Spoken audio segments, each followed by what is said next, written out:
Alright, welcome back.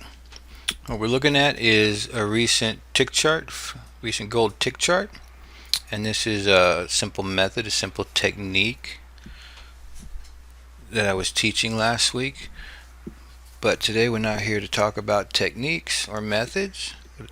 At Language of Markets, what we do is we study the way markets move, and that's how techniques get designed. So let's get rid of this and go very simply. So this video is going to be about type 2 trades. If you've seen some of my other videos, there are three basic trade types relative to any line or structure. And this month we've been focusing on type 2 expand and continue trades. There's something relaxing about that because you just kind of wait outside all of the noise. And so we've been specializing. It's not that one type is better than the other, but we're specializing in one at a time here so we can master it. So again, we want to learn how markets move. Let's just take a really easy technique, something you might have learned in the blogs here, and map the market. Just as a reminder, a new high is going to represent a confirmed swing. And so we take the market apart and map it via major and minor swings. A major is going to be defined as the largest reaction leg in our frame, and that will be the largest reaction leg. This will be an impulse leg. So we see there's no other reaction leg bigger.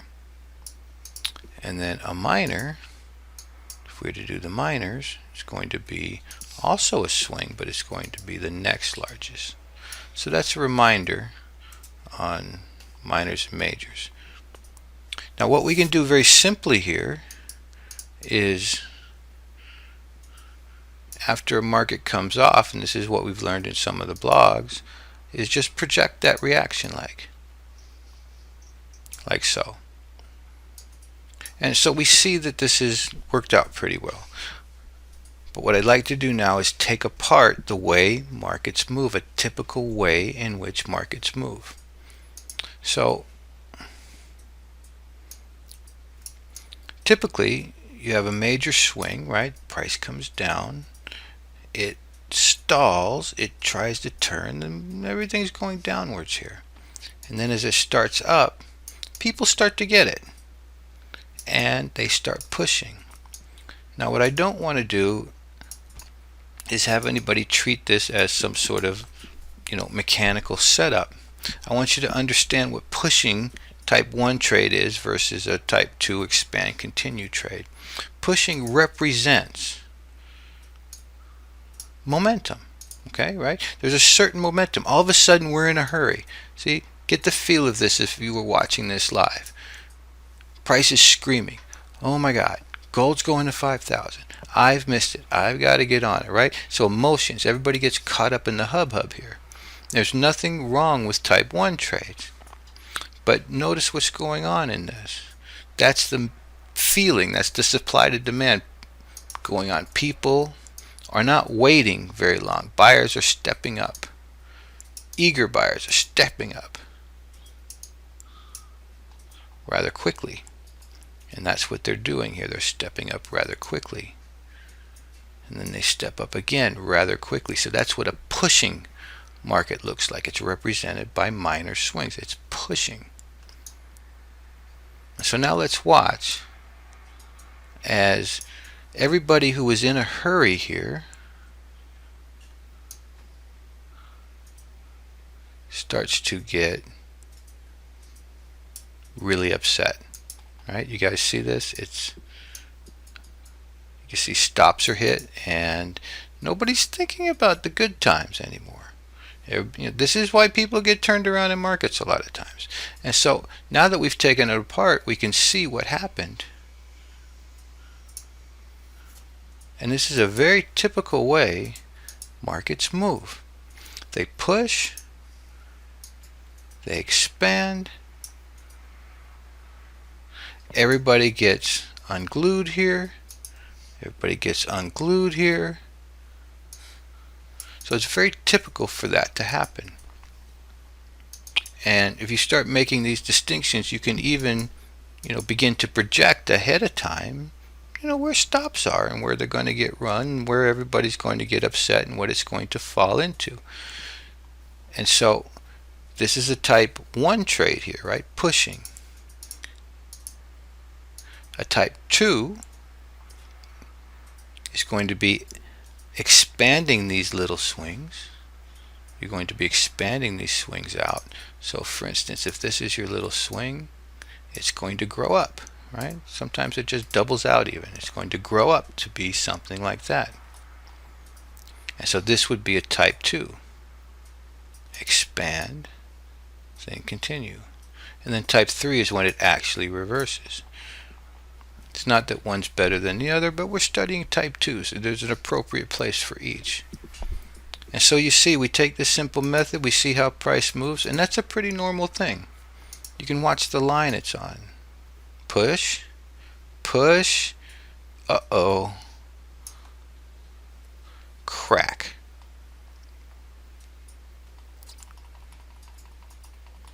And so, although you can do something simple like this, it's not a matter of just the line projecting. The lines are describing swings. That's what they're describing. They're projecting one way or the other.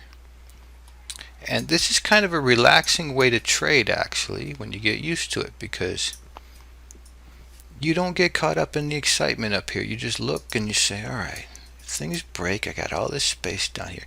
Where are we going to land? And you look and say, boom, boom, boom. Look at these guys, right? This is where they swapped them and took off. You can feel them. You can feel them down here. If they crack this shelf, who are they going to run into? And so these are momentum buyers, and they're generally not going to defend their position too much. As soon as it starts to turn around, they're out of here. And this is the bigger swing. This is your bigger friends. This is where a stop goes under. It goes under these guys, one way or the other. And so that's a typical way the market moves. And you can see once they start breaking, they start getting upset here. It's very typical to see the market move in that fashion and break through the people pushing. So what we've done is just take a simple swing and kind of take apart what goes on in the middle of a simple swing. Like I said, we want to understand how markets move. And if you look, you'll see this is quite often, no matter what market we look at, it's just a natural way. Excitement turns into uh-oh, right? And emotions take over and markets expand, and boom, it's very typical. This is just the inside of it. Now, this type 1, type 2, type 3 trade, right? Type 1 is let's push the little swings. Type 2 is wait for the deeper swing. This can be applied no matter what you're using in most cases. Like, it doesn't matter if you're using, say, fibs. You're pushing, your momentum trade will be what? Like the 382. Your deeper swings will be the 618, 786. Same concept applies. One's representing momentum, one's representing your 382 guys getting stopped out. Or if you wanted to do moving averages, you could put, say, a 20 period moving average. Here, let's just go ahead and do it. You could put, say, a 20 period moving average on this guy, this red one, and it's going to represent the pushing momentum. And then I have a deeper one, a 200 period if you want to use that, and it's going to represent, the bigger swing. We don't use moving averages or indicators around here, but the point I'm trying to get across is it's a principle, not a setup, right? There's momentum, and then there's the deeper swing, and then there's actual reversal. So let's look at this in something else. You can pretty much pick any market you want. Let's look at, say, a stock. Okay. So here's a stock, NTES weekly. And this is one that we play and follow live a lot in our live sessions. But I want you to see the dynamic going on here. Okay, we have small swings, small swings, small swings. Right? It's representing a certain momentum. Everybody's hot for this thing. And then, uh-oh, right? Can you guys see the uh-oh? Uh-oh, never mind. We don't want it anymore.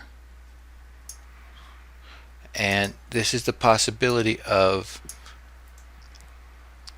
red swings expanding into a blue swing. Now, we all get caught up in the technique to find this bottom and the method to find this bottom. And yes, there are methods to do this.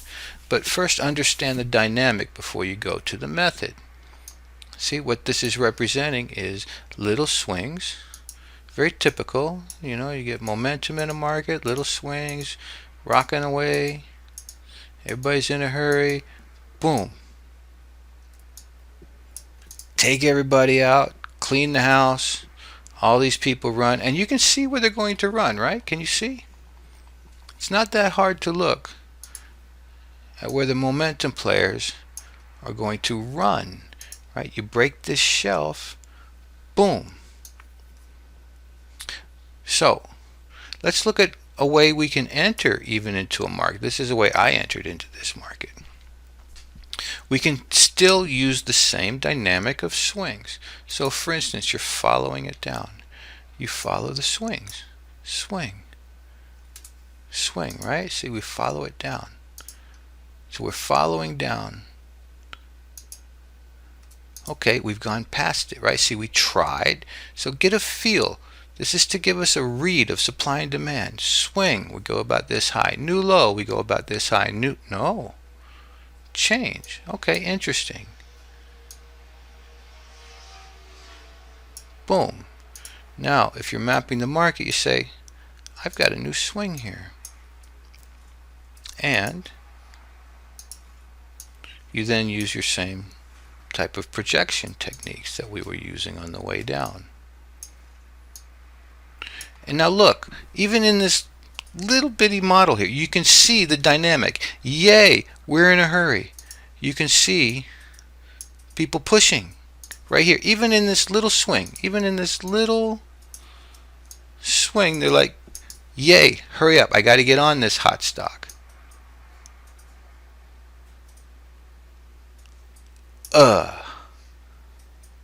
We're out of here. See? We're out of here. This right here is the equivalent of this bar. We're out of here. We're out of here. And so here we're just simple projection, but this is what goes on inside the simple projection is what I'm trying to say. So learn to see the way the markets move.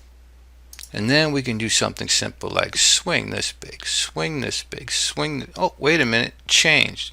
Let's go over here and use, the red animal ain't doing that no more. Let's use the gray animal. And we're just relating swings here.